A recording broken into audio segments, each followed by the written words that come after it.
Hello, welcome to my talk on panel method for potential flow and structure interactions, the Green's theorem. In this talk, two simple potential flows will be introduced for the purpose of moving to more complicated flows, such as the uniform flow past an arbitrary structure. Then I will introduce the Gauss divergence theorems in 3D and 2D forms, and then the Green's theorem, which is the basic equation for the panel method. Then I will show how to desingularize the singularities in the Green's theorem in fluid, and the desingularization of the Green's theorem on the fluid boundaries, which would lead to the boundary integral equation. In this slide, I will give a summary of the simple potential flows, the combination of the uniform flow past the source and the uniform flow past the dipole. As I have introduced before, when the uniform flow past the source, it would be equivalent to a uniform flow past the bullet-shaped structure, the net line. That's because when the uniform flow comes to the source, and there will be boundary between the uniform flow and the flow from the source, and there will be no flow across the boundary. That means this boundary would represent a boundary of the structure, regardless what happened inside of the structure or in this area inside of the red boundary. And the uniform flow past the dipole would be equivalent to a uniform flow past the cylinder or sphere, depend on whether it is 2D flow or 3D flow. And the incoming flow would never cross the red line. And for the application, we are only interested in the flow outside of the circle. So this would be equivalent to the uniform flow past the cylinder or sphere. What happened inside of the circle, we are not interested.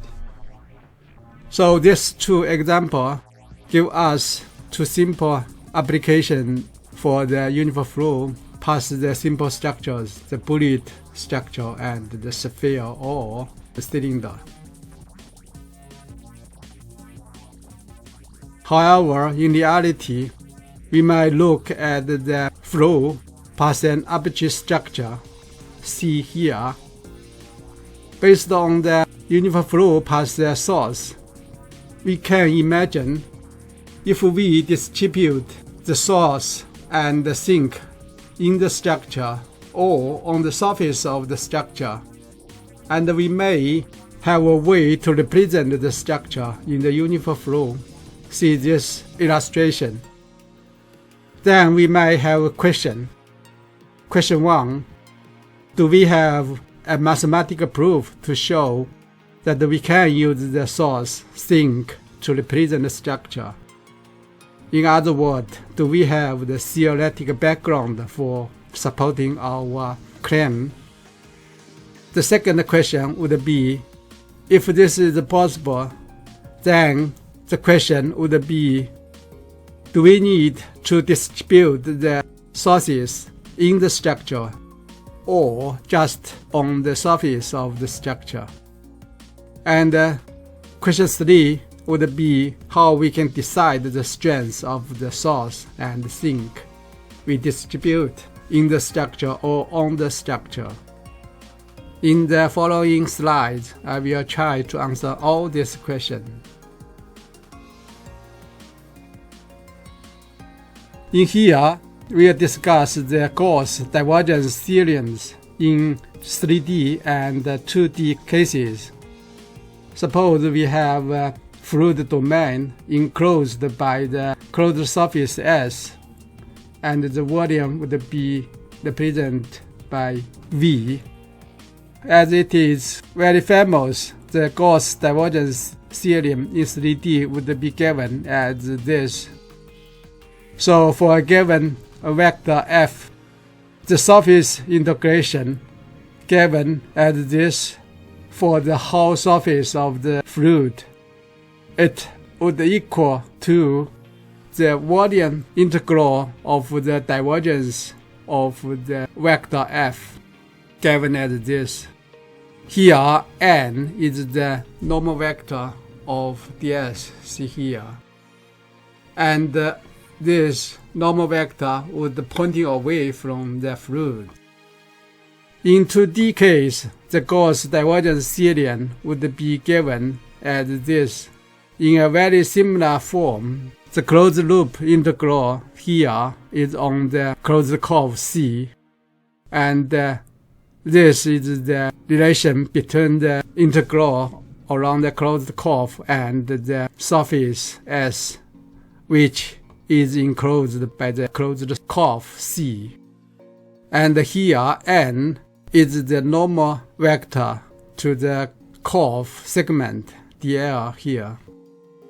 Here I would give slightly different form for the Gauss divergence theorem called the Stokes theorem, which is in a form as this. Here f is the vector, but the closed loop integration around the closed curve C is given as this. Here vector t is the tangential vector on the segment dl, and the surface integration would be on this surface enclosed by C. And here n is the normal vector for the small surface ds. So these two are very different form for the Gauss divergence theorem and the Stokes theorem. In this talk, if we are discuss the 2D case, we are use the 2D Gauss divergence theorem other than the Stokes theorem.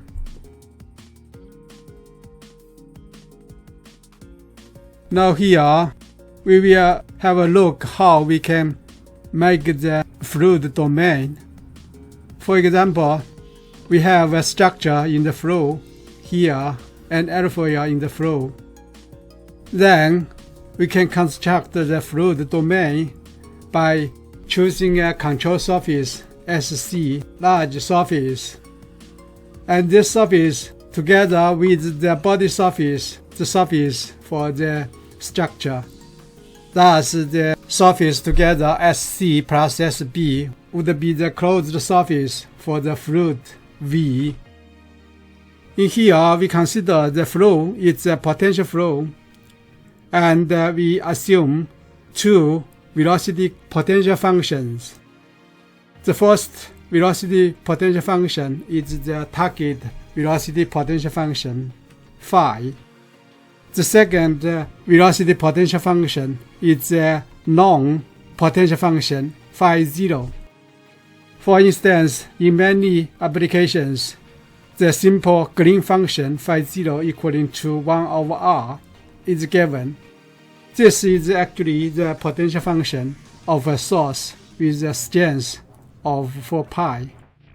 See this potential function for a 3D source. And both of the potential functions would satisfy the Laplace equation given as this. The Laplace operator phi equaling to Laplace operator phi 0 are both 0.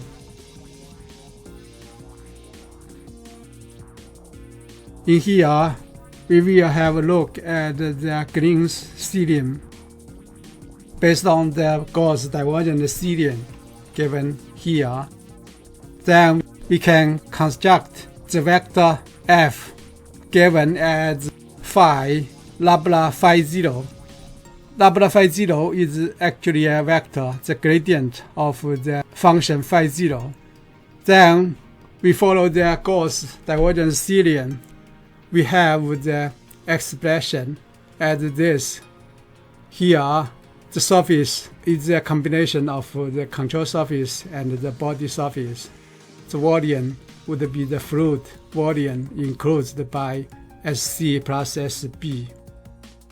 And if we work out this expression, we should have the expression as this. So we term this as equation 1. If we set the vector f equaling to phi 0, nabla phi, then use the Gauss divergence theorem, we have another equation given as this, and work out this term. It is given as this. Since we have the equation 1 and the equation 2, so if we subtract the equation 1 by equation 2, then we have the equation given as this. Here we notice this term and this term are same regardless of the order of these two vectors, but they are same. Then on the right hand side, this expression left. As we mentioned before, because phi 0 and phi are the velocity potential function, and they both satisfy the Laplace equation. Therefore, this term and this term would vanish. So the volume integral would be 0. That means this surface integration would be 0. If we apply the expression given as this expression essentially is the gradient of the function phi on the normal direction. So this is the same in physics. And we can use this expression to the equation here. So we have the expression as this. This is the Green's theorem. This is the fundamental equation for establishing the Penner method for fluid structure interaction for the potential flows.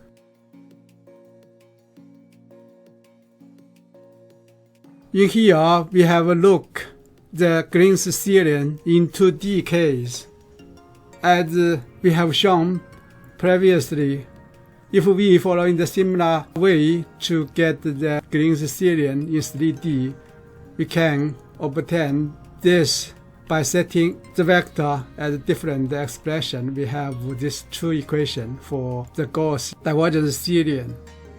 And again, subtract equation 1 by equation 2, we have the expression as this. And consider this velocity potential function. These two terms vanish. Thus, the surface integration would be 0. Then we have the expression as this. And apply this expression as we shown in the previous slide. We have the expression as this. So this is the 2D Green's theorem. If we compare this to the 3D Green's theorem, the only thing is the integral, whether it is on the closed surface or on the closed curve. The integrams are exactly same.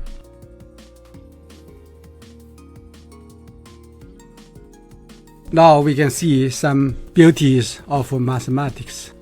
The way to disingularize the singularities in the fluid or on the fluid boundaries. By using the Green's theorem, we can take the non-potential function phi 0 simply as the potential function of a source, which is given as this phi 0 equaling to 1 over r, and r is the distance between the source and the field point. However, in the case of r equaling to 0, for example, a point P here in the fluid, it would be a singularity. However, to use the Green's theorem, the singularities must be excluded. The way to exclude the singularities called desingularization. See this plot. We use a small surface sphere S epsilon to exclude the singularity P. Then the Green's theorem would be applied for the fluid domain. It is enclosed not just by the control surface and the body surface. We have to add a surface S epsilon. So after excluding the singularity, the Green's theorem would be expressed as this, and phi 0 is replaced by 1 over r. This integration can be also expressed as this by moving the part of the surface integration on S epsilon to the right hand side. So we have the expression as this. But here we can still see, although the desingularization, the surface SC, the control surface, and the surface SB, the body surface, would remain a closed surface. Then the expression, we can write this closed surface integration and this. The next step is to find out what is the value for the surface integration on S epsilon. So in this slide, we'll see how we can calculate the surface integration on S epsilon. Because of the sphere for excluding the singularity P, it is a very small surface.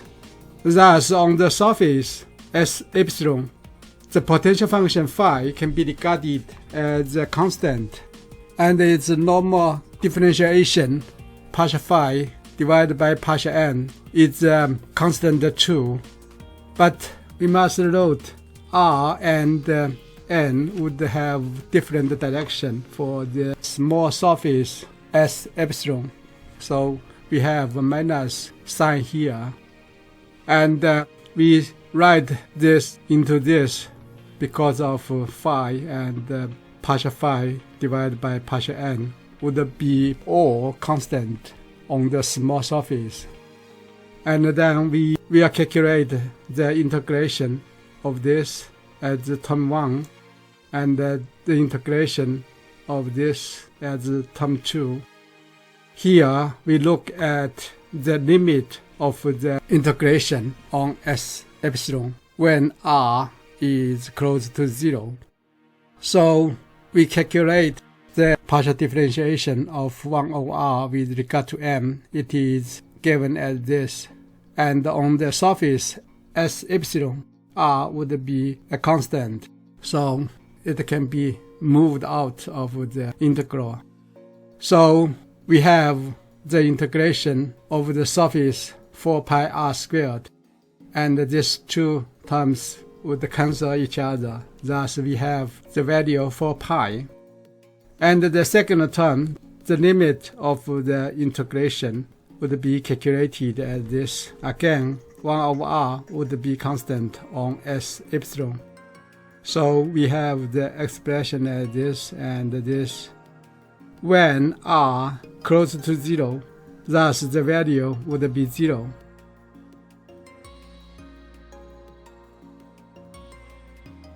Now we put these integrals on the surface S epsilon together. We have the expression given as this.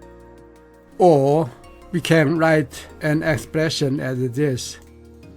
Therefore, the potential function phi in the fluid domain on the left-hand side can be expressed as the integral of the potential function phi and the singularities or sources distribute on the fluid boundary SC plus SB. This equation also tells us there is no need to distribute the singularities in the fluid. And this equation also tells us we can calculate the potential function in the fluid if the potential function on the boundary of the fluid is known, given as this.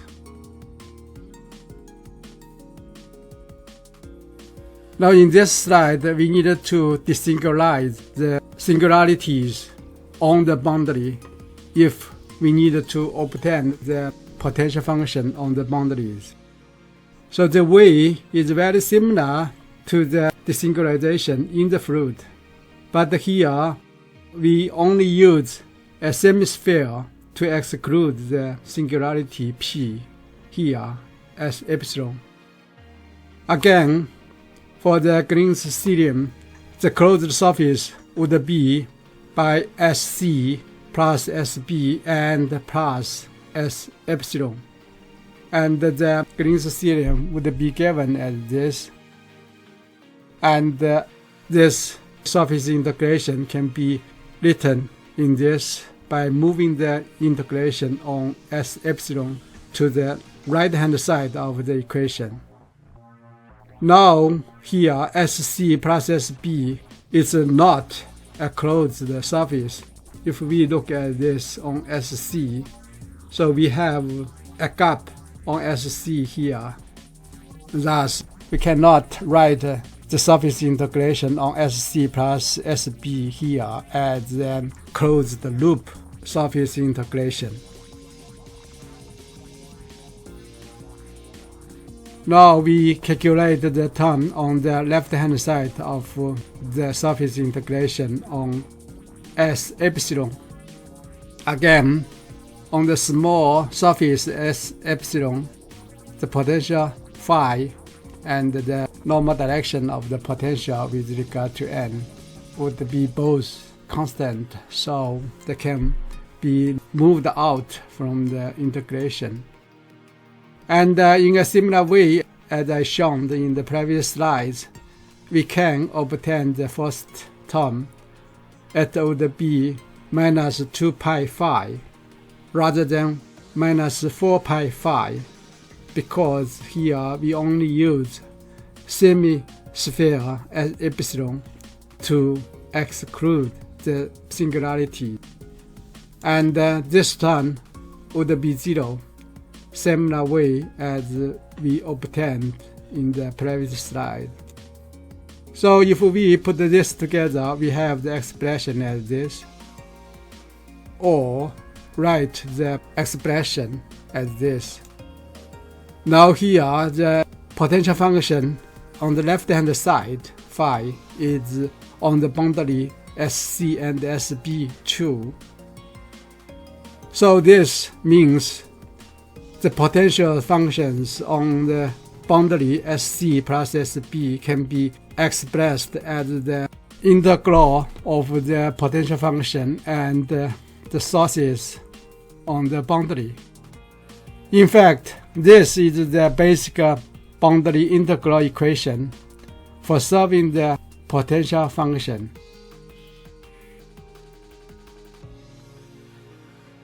In here, we examine the desingularization in 2D.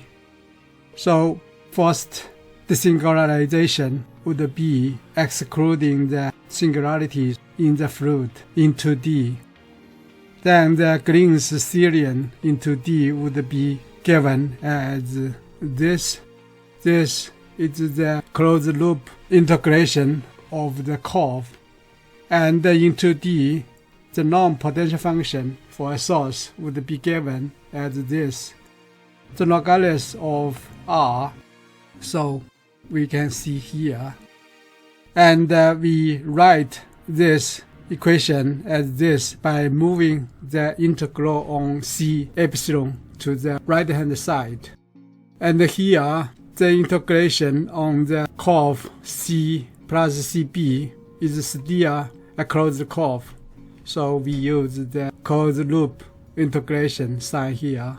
And here, C epsilon would be a closed loop curve as well.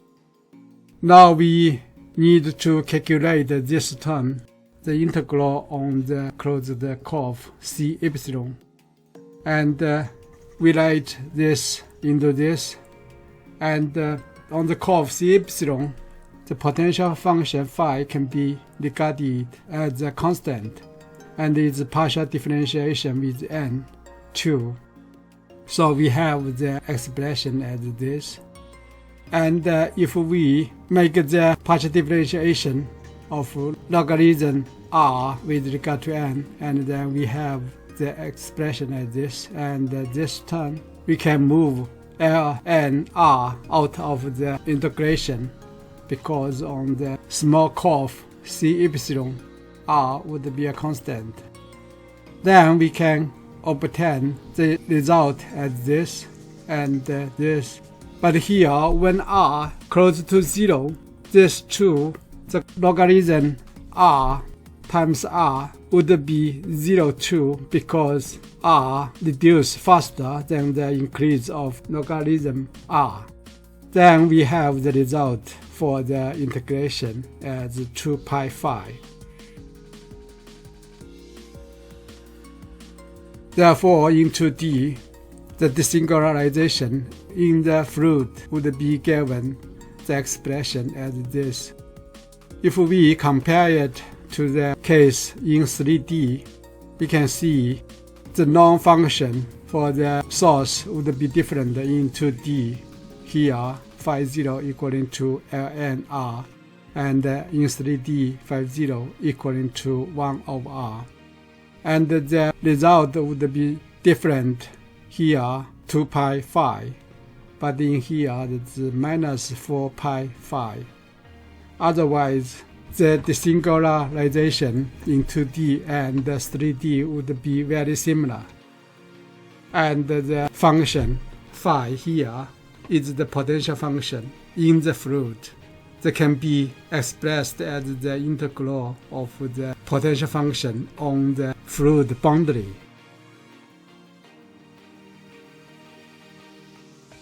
In here, we will see the desingularization on the boundary in 2D flow. See here, so the Green's serial in 2D would be given as this. Here again, for 2D source, the norm potential function phi 0 would be given as ln r. So we have the expression as this. And we move the integration on C epsilon to the right hand side. We have the expression as this. Now here, the control curve and the body curve CB is not a closed curve, since there is a gap here. And we need to calculate the integral of this on the small curve, semicircle C epsilon. And on the small semicircle, phi and the partial differentiation phi with regard to n would be regarded as constant, so they can be moved out from the integral on C epsilon. And we calculate all this, and then the integration gives us the result as this and this. And again, this term would be 0 when r is close to 0. This would give us the result for the integration on C epsilon as pi phi. So the desingularization on the boundary in 2D, we have the expression as this. And for a comparison, in 3D, we have the result as this. So again, these results are different, and both phi here and here would be the potential function on the fluid boundary, either on the curve or on the surface of the fluid. And the integration on the curve as this, and the integration on the surface. But this is not closed surface for SC plus SB because there's a gap here. And this is not a closed curve for C plus CB because there's a gap here.